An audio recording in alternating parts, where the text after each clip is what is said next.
Derek here, Civic Punks, in front of, you might recognize this, the Sydney Opera House. I am here in Sydney, and this has been my first week in Australia. I've already been to Darwin, hanging with Pia Andrews, which is awesome, to Adelaide, got to hang out with Margie Coast and Brent Caffin and lots of fun people there. And now Sydney, I've been here for the last couple of days, hanging out with Roger Watson and a lot of fun people here in Sydney, including Hannah, who's thankfully a holding camera. Thank you so much, Hannah.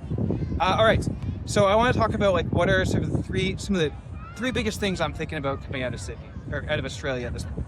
And first one is this idea, it's a concept that Roger Watson taught me. It's actually in this upcoming book, and I have a whole interview with him, so I'll link to that as soon as the video goes live. But the concept is this, that to create change in the system, there are four key elements you want to have in place. The first is a lab. A lab is just a place to try things, to try new things, bring in new ideas, experiment with stuff. Labs are fairly common. There are a lot of innovation labs that exist, but it doesn't have to be called a lab. It could be an innovation center, it could be all sorts of different stuff. The idea is that it's just a space for experimentation. The second concept is that of an academy. An academy is where we take the ideas we learned about the lab and we help get them into the waters. We help train in a safe environment where they can practice and test these things out. So that's what an academy is about. Lab, experiment, academy, train. The third one is podium. Podium is a place to sort of get the words out into the broader ethos, to serve the communications or storytelling piece. It could be a newspaper, it could be a newsletter, it could be a publication, just one way that gives credibility to these ideas and gets them out so that the general public or the leadership can understand that these are valid and really cool ideas. The fourth one is probably the most interesting one, I think, and it's the idea of a temple or sanctuary. It's a recognition that creating change is hard, it's emotionally draining, and you need to have a safe place for people to come to connect with their peers and have their cups refilled. Roger talks about this whole idea that we don't usually think about the emotional and particularly the spiritual elements to change and the people trying to create change. That's what the temple is for, is to speak to that side. And I think it's a really good point, because if you look at people trying to create change, they tend to burn out a lot, they tend to get exhausted a lot, they feel isolated. This isn't meant to address that. So, really interesting concept. The second one I want to talk about is cuts.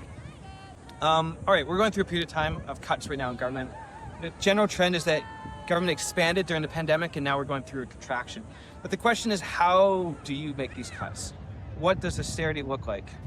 There's a really good video I did 6 months ago on a fantastic report called Doge Done Better, which it talks about some methods around creating efficiency.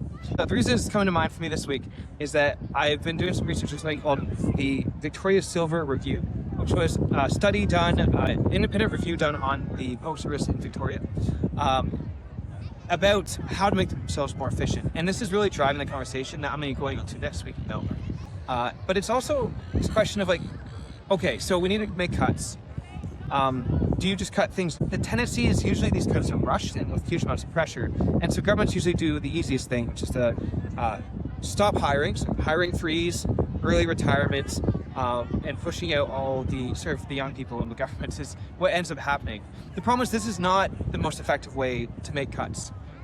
There's an article that I'm making a video on that will also hopefully be out soon by a guy named Nick Scott out of Canada. And the analogy he talks about is doing something like that is analogous to if you have a sort of a piping system and you turn down the water on the pipes, what you end up with is just bad water flow coming out the other side.